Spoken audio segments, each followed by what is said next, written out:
Though this is probably the best way I can explain this issue, because it involves showing the app on the screen as well as I can show the printer at the same time. So it's a little bit, I just can't screen record and kind of explain what's going on here.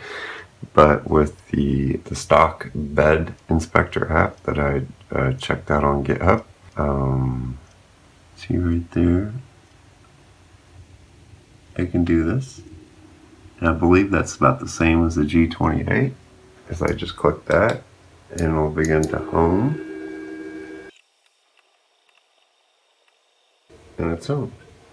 Homed on the Y, X, and then the Z right there. So I come back over here, and the issue I'm having with is when I click on a spot, I believe this is supposed to be the print bed as you described in your video.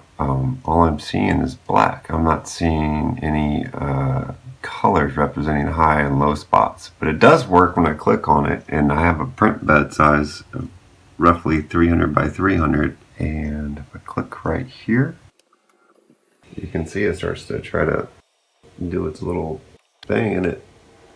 Another thing I noticed is the Z stays at 5, which corresponds to that right there, but I can't change this value. I can click on it, but it's not something I can change. I don't know if that needs to be changed.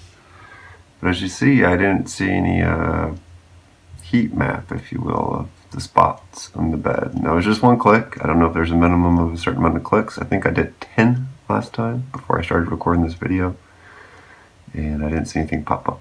So I thought I'd share that with you. Thanks.